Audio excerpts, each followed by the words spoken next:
Dengan semangat juang yang menyala, 12.000 pasukan muslim pimpinan Tariq bin Ziyad ini bertempur melawan 100.000 pasukan kerajaan Visigoth di kawasan Sungai Guadalete, Spanyol. Inilah pertempuran besar yang menentukan sejarah Spanyol dan Portugal di semenanjung Iberia. Tahun 92 Hijriah, kawasan yang kemudian disebut kaum muslimin dengan Andalusia ini akhirnya berhasil ditaklukkan kaum muslimin. Penaklukan inilah yang kemudian membawa Andalusia menjadi kota modern kiblat pengetahuan dunia selama 8 abad. Kejayaan ini tak lepas dari sosok besar Panglima kaum muslimin asal suku Barbar yang dengan keberanian dan kesolehannya sebagai penghantar kejayaan Andalusia.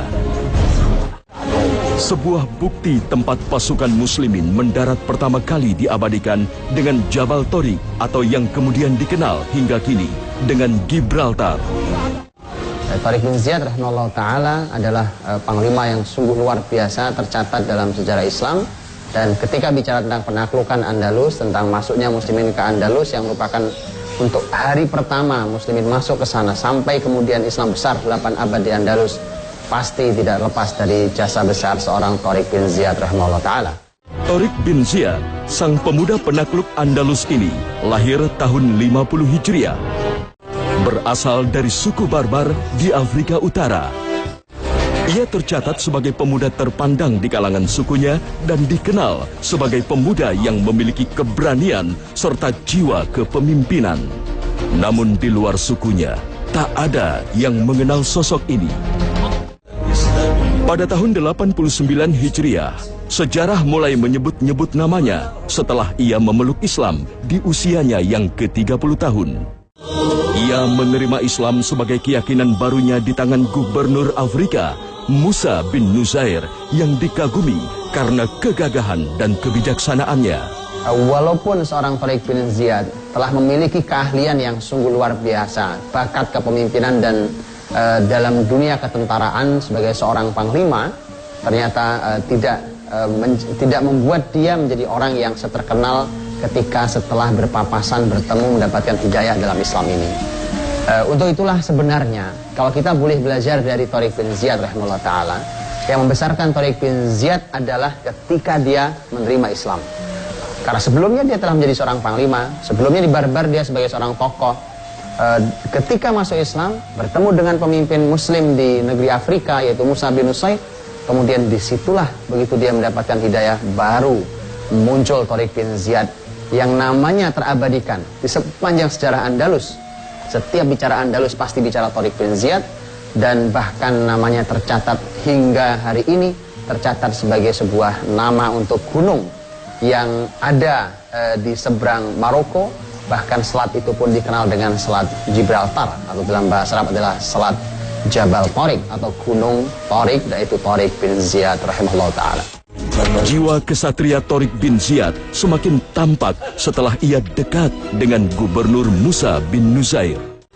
Apalagi setelah memeluk Islam, Tariq bin Ziyad berubah menjadi pribadi yang lebih religius dan giat mempelajari Islam.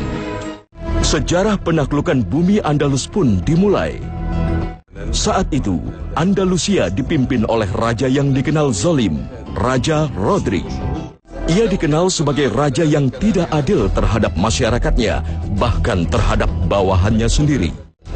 Perlu diketahui bahwa masyarakat Andalus bukan hanya terdiri dari masyarakat Eropa yang beragama Kristen, tetapi juga masyarakat Yahudi. Masyarakat Yahudi juga tinggal di sana, dan masyarakat Yahudi adalah bangsa yang kasihan. Mereka saat itu adalah bangsa yang sangat lemah, jumlah sedikit, kemudian dipaksa untuk masuk Kristen, kemudian bahkan dipaksa, diancam, kemudian bahkan dipaksa untuk mengganti nama setelah mengganti agama dan seterusnya. Dan bacalah sejarah Andalus bahwa itu tidak pernah dilakukan oleh muslimin, mengambil orang kemudian diacungi pedang untuk bersyahadat, tidak pernah dilakukan. Dan inilah yang ternyata bisa kita lihat di sejarah Andalus. Kepentingan pribadi, pertikaian antar pemimpin, lemahnya masyarakat yang tidak cinta dengan pemimpinnya, masyarakat merasa terzolimi, keadilan tidak ditegakkan, semua ini adalah gambaran Andalus saat itu. Sikap Raja Rodrik yang zalim tersebut mengundang amarah Julian, pemimpin kota Ceuta di wilayah perbatasan Spanyol.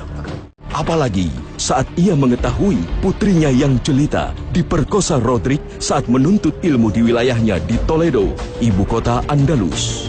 Berangkat dari kebenciannya tersebut, Julian akhirnya mendekati muslimin di Afrika untuk membalaskan dendamnya pada sang raja.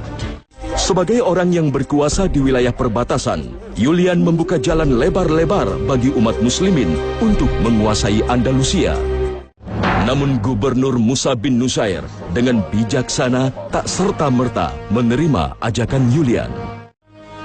Maka ia pun mengirim utusan ke Sabta, Thorif bin Malik, untuk memastikan kebenaran tersebut. Karena kalau tidak, muslimin harus berhadapan dulu dengan Julian. Dan ini bahayanya satu wilayah perbatasan yang disebut dengan Thugur. Maka dalam sejarah Islam, kalau As-Thugur atau wilayah perbatasan itu tidak boleh dijaga oleh sembarang orang, kemudian kenyamanannya akan sangat dijaga oleh negara. Umpamanya diberikan gaji yang tinggi, kemudian di rolling pasukannya, keluarganya diperhatikan dan seterusnya, karena dia berada di wilayah yang amat bahaya dan sudah terbukti. Begitu Julian marah kecewa dengan pemimpin pusat, maka dia berkhianat dan menarik muslimin, membuka pintu selebar-lebarnya untuk muslimin masuk dan menghancurkan, dalam bayangan dia adalah menghancurkan Rodrik yang ada di ibu kota, yaitu di Toledo. Setelah yakin dengan tawaran yang diberikan Julian, Gubernur Musa bin Nusair segera membentuk pasukan. Ia pun menjatuhkan pilihannya kepada Tariq bin Ziyad sebagai panglima perang. Anta man satawalla amr hadha al-fath ya Ibn Ziyad.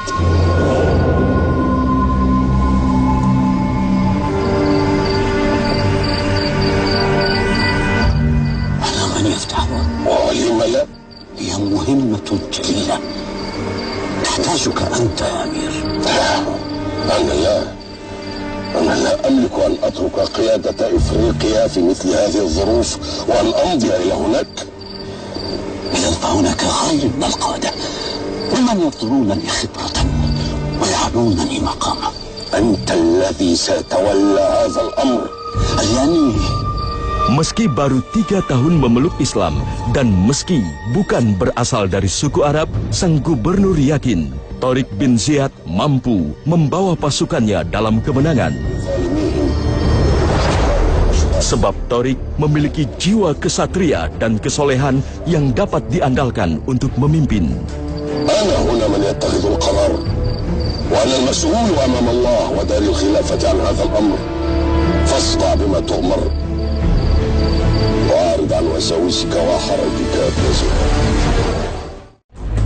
Tahun 92 Hijriah, Tariq bin Ziyad membawahi 7.000 pasukannya berangkat menuju Andalus. Perjalanan mereka semakin dimudahkan oleh Julian yang menyediakan kapal-kapal untuk penyeberangan pasukan muslimin. Pasukan muslim menyeberangi selat menuju sebuah bukit. Selat dan bukti inilah yang kemudian dikenal dengan nama Jabal Tariq atau Gibraltar, yang berarti Gunung Tariq. Sejarah mencatat, Tariq bin Ziyad membakar seluruh armada kapal muslimin yang mengantarkan mereka menyeberang. Hal ini dilakukannya untuk membakar semangat jihad pasukan agar tak kembali pulang sebelum memenangkan pertempuran. Ia juga memberikan pidato berapi-api di Bukit Gibraltar demi menyemangati pasukannya. Al-bahru min waraikum wal adu amamakum. Tariq bin Ziyad menyeberangi selat Gibraltar itu, kemudian dia mengumpulkan pasukannya. Setelah itu dia membakar semua kapalnya, kemudian dia berpidato dengan pidato yang membakar, bahkan tidak memberikan pilihan. Bahkan pidatonya dikatakan bahwa di depan kalian adalah musuh kalian, di belakang kalian laut kalian, sebenarnya kapal sudah habis dibakar, maka tidak ada pilihan kecuali kalian harus terus masuk ke dalamnya. Raja Rodrik yang mengetahui pergerakan umat muslim ke wilayahnya segera membentuk 100.000 pasukan. Sementara umat muslimin hanya mendapatkan 5.000 pasukan tambahan yang dikirim Musa bin Nusair. 28 Ramadan 92 Hijriah, 2 pasukan bertemu di tepi sungai Huadelete. Meski jumlah pasukan tak berimbang, Tariq bin Ziyad bersama pasukannya tak sedikit pun gentar menghadapi pasukan Rodrik. Di sanalah pertempuran besar terjadi. Seluruh tenaga dikerahkan Tariq bin Ziyad dan pasukannya dalam menghadapi pasukan Visigot yang dipimpin sendiri oleh Raja Rodrik. Bahkan Julian pun turut andil membela pasukan muslimin. Hingga akhirnya kemenangan berhasil diraih muslimin, ditandai dengan terbunuhnya Raja Rodrik di tangan Panglima Tariq bin Ziyad. Terbunuhnya Raja Rodrik memudahkan Tariq bin Ziyad memasuki kota-kota lain di Andalus, hingga jantung kekuasaan kerajaan Visigot di Toledo. Di Toledo, pergerakan Tariq bin Ziyad dihentikan oleh atasannya, Musa bin Nusair. Sementara Musa bin Nusair menyusul Tariq bin Ziyad sambil membuka kota-kota di wilayah barat hingga bertemu dengan Tariq bin Ziyad di Toledo. Dari Toledo, Tariq bin Ziyad bersama Musa bin Nusair bergerak ke arah utara untuk melanjutkan menebar hidayah di bumi Eropa. Dalam waktu 2 tahun, Tariq bin Ziyad dan Musa bin Nusair berhasil menaklukkan seluruh daratan Spanyol dan Portugal dan kawasan utara hingga Prancis. Namun di tengah upayanya menebarkan hidayah Islam, Tariq bin Ziyad dipanggil Khalifah Walid bin Abdul Malik di Damaskus.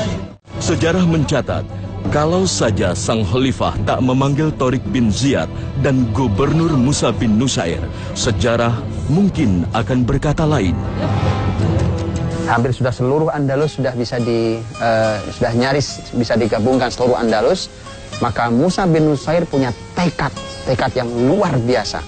Dan seharusnya beginilah para pemimpin muslim, beginilah seharusnya para pemuda Islam. Tekad sebesar ini, tekad dia adalah menyambungkan antara Eropa di barat itu dengan kekhilafan Islam yang ada di timur dengan pusat di negeri Syam.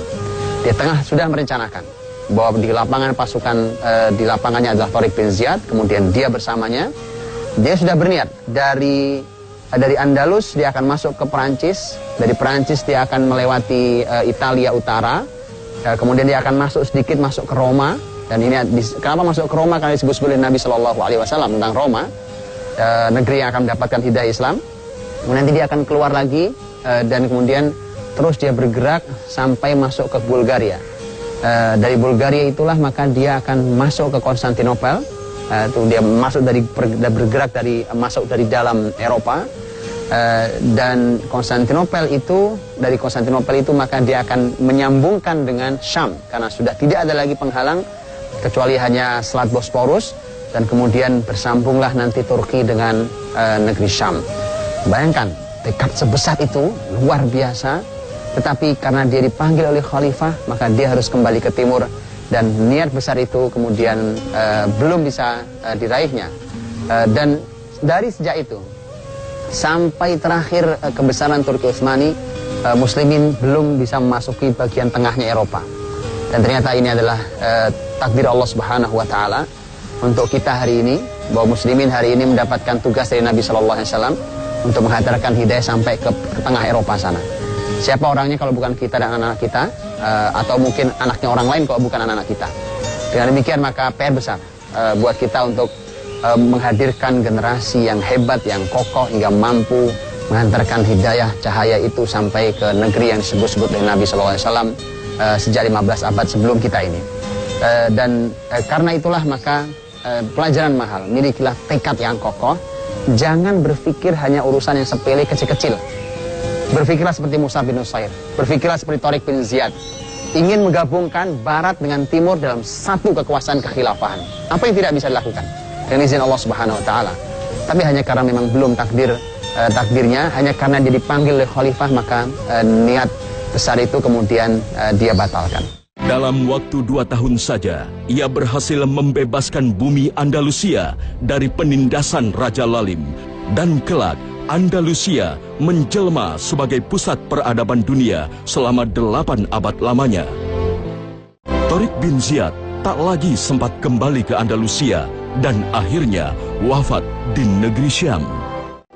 Namun berkat jasa besarnya, kawasan Iberia yang kini dikenal dengan Spanyol dan Portugal dan disebut kaum muslimin dengan negeri Andalusia menjadi pusat kekhalifahan Islam di barat dan menjadi pusat peradaban dunia selama 8 abad. Selama itu pula, kawasan Andalusia menjadi pusat ilmu pengetahuan yang kemudian menginspirasi kebangkitan Eropa modern. Rahimahullah, Tariq bin Ziyad. Kalau usia Tariq bin Ziyad 39 tahun baru masuk Islam, berarti bukan usia muda lagi. Kalau kita boleh mengatakan bahwa itu usia sudah terlambat, karena di usia 39 dalam sejarah Islam, kalau orang dididik dari usia 0 dengan baik secara Islam, maka biasanya dia sudah jadi di usia kisaran 20 tahun. Berarti kalau sudah sampai 40 tahun, maka sudah 20 tahun dia menjadi orang besar. Tapi Tariq bin Ziyad baru mulai. Tetapi ini menarik, bahwa keterlambatan seorang Tariq bin Ziyad ternyata mampu dikejar dengan sangat baik. Ini hebatnya, bahwa kejarlah itu ketertinggalan itu, dan seperti Tariq bin Ziyad ternyata dia mampu melakukannya. Seharusnya seorang orang yang beriman ketika merasa bahwa dia sudah terlambat, usia sudah berapa, Islam ilmunya belum cukup juga, maka yang pertama harus dilakukan adalah sadarilah bahwa Anda terlambat. Karena kalau orang terlambat, kemudian santai, kemudian sekedarnya saja, seperti orang yang tidak terlambat, maka efeknya adalah bahwa Anda pasti akan tertinggal jauh. Orang seperti Tariq bin Ziyad, sadar dia terlambat, maka dia segera berlari dengan cara yang tidak biasa, agar segera bisa menyusul mereka-mereka yang telah terlebih dahulu, dan dia berhasil.